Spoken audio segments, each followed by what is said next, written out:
Hi, my name is Mark, and I work here at O'Reilly, and I'm here with Brett McLaughlin. He's a senior editor at O'Reilly. For the past couple days, we have released some videos about designing for the iPad, kind of rethinking your apps.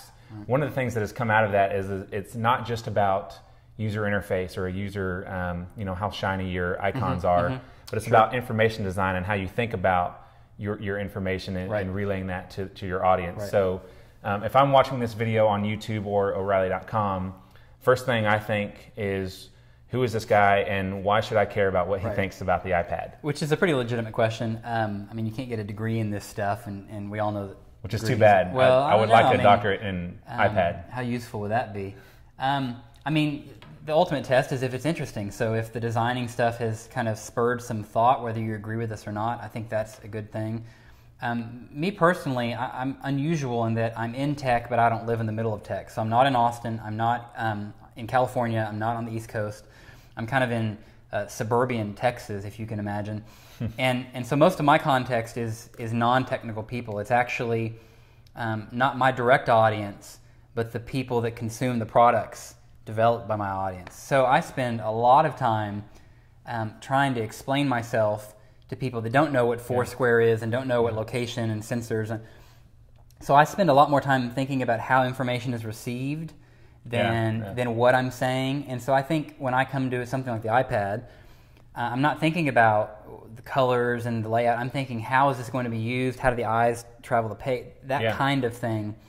And then I guess something else that's really been fundamental for me is I'm a natural arguer. Makes you fun to work with. Yeah, if you walked out the door and said, "Man, it is coming down hard," I'd go, "No, it's not." It just naturally, I want to argue, and so I'm pushing. So when someone makes a statement, well, the Apple, it's going to be the Kindle killer. I naturally go, "No, it's not," and then I probe at that, and whether I agree with the assertion or not, it gets me into some weird areas. And so I'm wrong a lot, but I'm wrong in interesting ways, and a lot of times that leads to really interesting things that do work for us. Cool. Yeah. So when Apple decided to bless us with the iPad and they announced everything, the first thing people wanted to do was put it up next to the Kindle. Yeah, the Kindle is the big deal. Is it the Kindle killer? How does the iPad stack up as an ebook reader? Right. Do you think it'll be that much better? Yeah. I think it's going to be better than the Kindle. Obviously it has color, but more importantly is I think there's an emotional attachment to the feeling of a certain color of text on a certain kind of page, and the Kindle just doesn't seem to really have that yet. We talk about contrast and fonts, but it really is more about we're hearkening back to reading books.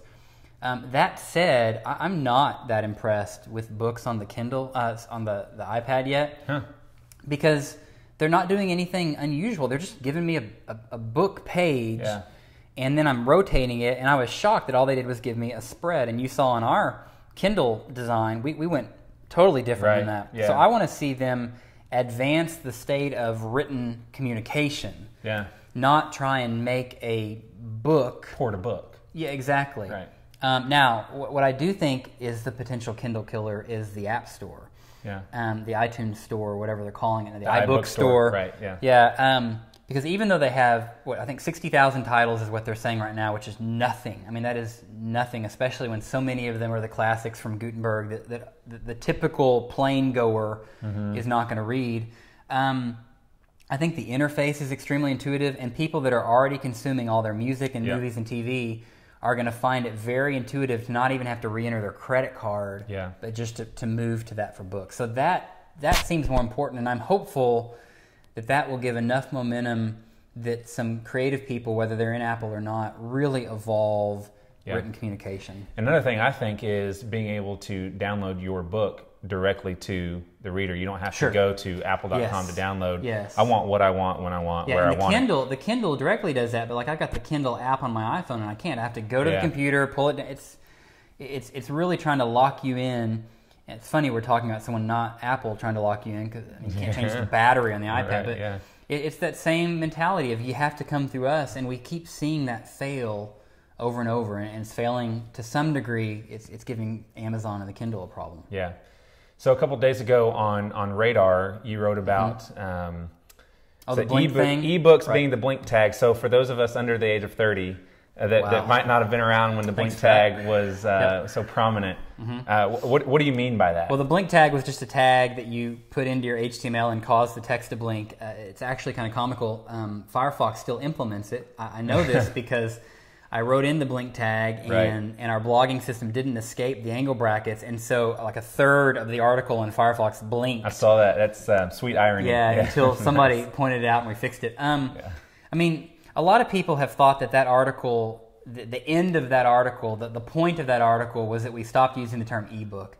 I mean, that's kind of what I'm arguing, but it's really just a step in a continuum toward us developing richer content and demanding platforms that will support richer content. Not, I'm going to get all excited about the iPad and build content tailored to that, and then when the next device comes out, I'm going to have to build all new content.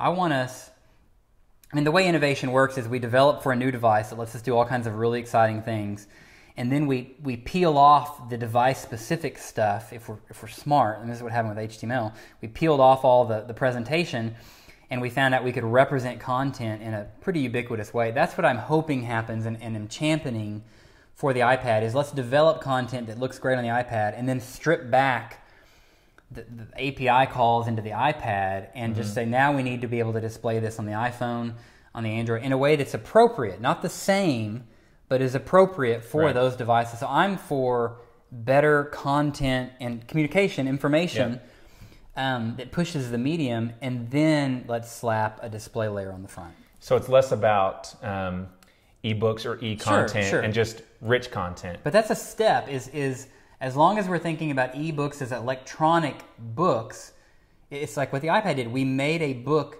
digital rather than saying, well, maybe sort of the time of books as the predominant way to communicate in a written form is dead. Let's communicate in a written form better. And even more, I mean, a book will never incorporate location awareness, social media. Those are something different. So if we keep talking about the book plus, I'd much rather throw that out and say, well, what does content look like in a world where there's kind of an ecology of people interacting? That's much more interesting. Okay, so you seem to be saying something fundamentally different than something that Dale wrote a few days ago also on Radar. On Radar, right. He talked about a hypercard and creating some sort of app that's a tool chain to create things specifically for the iPad. So how do you stack up? Because Dale, I mean, he's kind of a smart guy. Right. I mean, what's interesting is I think that Dale and I have the same goal, which is blowing past sort of incremental improvement in content and seeing really apps that are fundamentally different and take advantage of the iPad.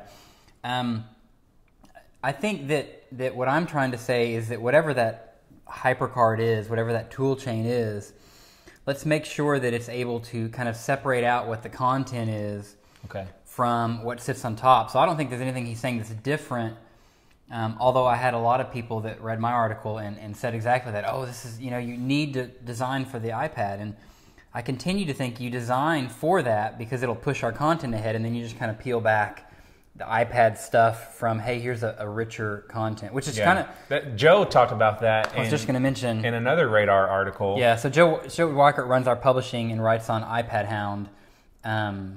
We'll throw that address up, I'm sure. But he kind of is more a different approach than Dale. So Joe was talking about, rather than having this kind of flashy, interactive content that's, rich and overwhelming, is more about aggregation and context sensitivity. So if he's reading maybe an article, let's say it's in the LA Times about the owner of the Dodgers and his messy divorce with his wife and who's going to own the team, he might click LA Dodgers, which would bring him up all this aggregated content, and he might end up pulling up something about Manny Ramirez, which led him to the Red Sox. And, half an hour later, he's reading kind of this heartwarming piece about some town that celebrates Red Sox Day, because he wants different paths through your content. And I love that, not so much because I think that the pop-up interface is right or wrong, but because it points to an ecology of content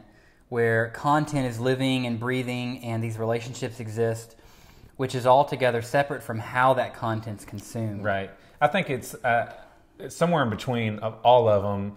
you need content that stands alone. Right.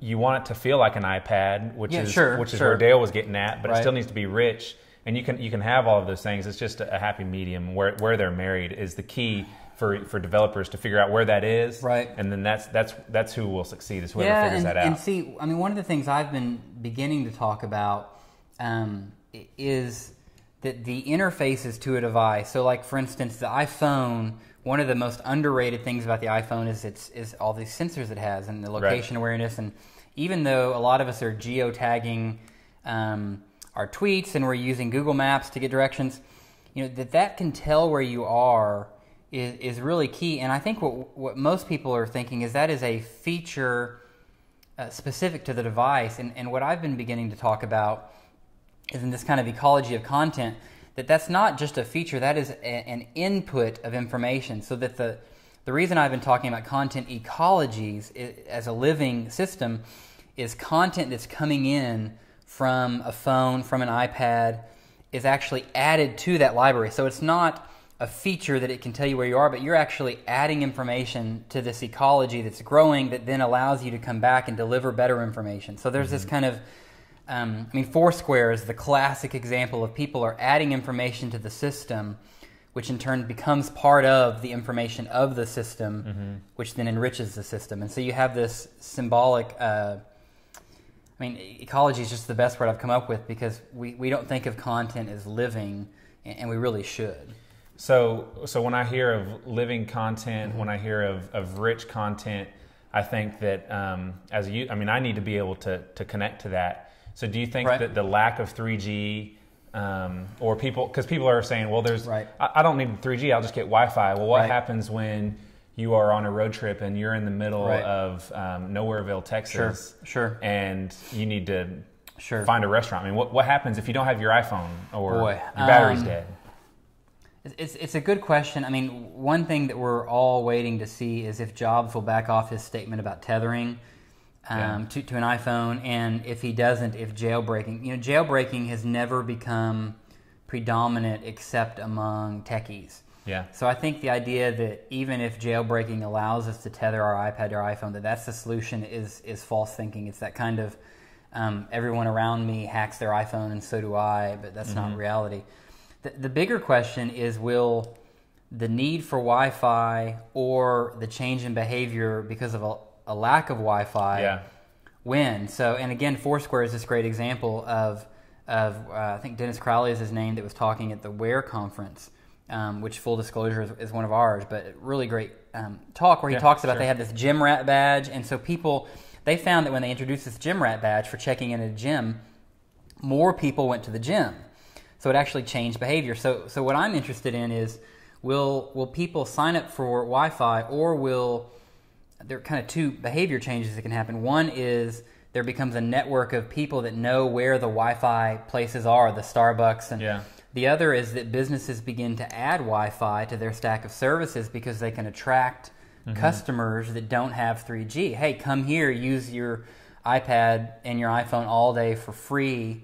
And they realize that if behavior changes and you're buying a coffee or you're buying a product, or it's advertising by drawing in rather than pushing out. It will be interesting to see which becomes more hotspots or more people at hotspots. Right. And see, again, that's information that's being added into this giant kind of ecology of content where now, think about it, there's a legitimate need for an app that is able to tell you where you can get Wi-Fi. But then, of course, the problem is that app would then require Wi-Fi to get. Right. So don't be surprised if I quickly have something on my iPhone that will tell me where free Wi-Fi hotspots are, because I'm an iPad guy and I want to go sit down and do some work. I mean, you start to see these devices converge. Again, two devices reaching into the same piece of content. Yeah. So we haven't really talked much about Android and where that fits in. I mean, most of our audience, most people that are watching this are developer savvy, so they kind of have an affinity towards Google and Android, more open. So where do they fit into all of this? It's a good question, and I'm not convinced that the answer lies in Steve Jobs and Eric Schmidt, kind of sitting across the coffee table. Right? I'm not sure how much. These guys can't sit anywhere and do that. I think it was Mike Arrington at TechCrunch that pointed out that these guys can't go anywhere, so why in the world are they sitting in public at this awkward... Seemed a little planted. Yeah. I mean, as long as these two companies are going at each other, one of two things is going to happen. One is we're going to be deprived on both devices. So like right now, I can't get... I have Google Voice, but I can't get Google Talk on my iPhone. So I'm deprived in that way. And there's always going to be some of that. The question I have that's more interesting is I'm willing to pay that cost if by poking and prodding at each other's weaknesses, I get significant functional increases. So if Apple... let's hypothesize that they just said, we've had it, we're not going to do Google Maps anymore, and we're seeing maybe some indications of this with them picking up Bing Maps. Bing Maps has some real advantages over Google Maps. So if that forces me to have a better product on the iPhone, and that in turn forces Google to improve, that's good. Now the original question about Android, we don't know. We don't know how fast Android is going to evolve. The mountain of apps in the iTunes App Store is an awfully big mountain to climb. Mm-hmm. And what we've seen is that saying, well, we have quality over quantity doesn't work, because we all have hundreds of apps, maybe hundreds of dollars of apps that we don't use, that we just got and went, and that was a quantity decision. Mm-hmm. So the App Store is a big mountain to overcome. But again, I feel like I'm beating the same drum. If your content is not tied to the way it's shown on the iPhone, then you can display it on the Android, and it just becomes a display issue, and that's a good thing if we can get there. All right, so this is all very interesting. It's a bit information overload. High level. It's a lot, right? In the sky. So let's try to sum it up. As a developer, you're a developer as well. What's a couple key thoughts? Like, give me one or two sentences.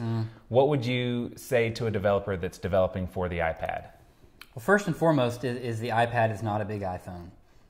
Some of our designing showed that, but even then, I feel the inertia to what on the iPhone can I just port, and that's a good first step, and that's kind of what we focused on this week. But I think looking at it as a canvas that can do all these things is better than, okay, its dimensions are 2.5 times the width and 3.5 times the height. So that's certainly one.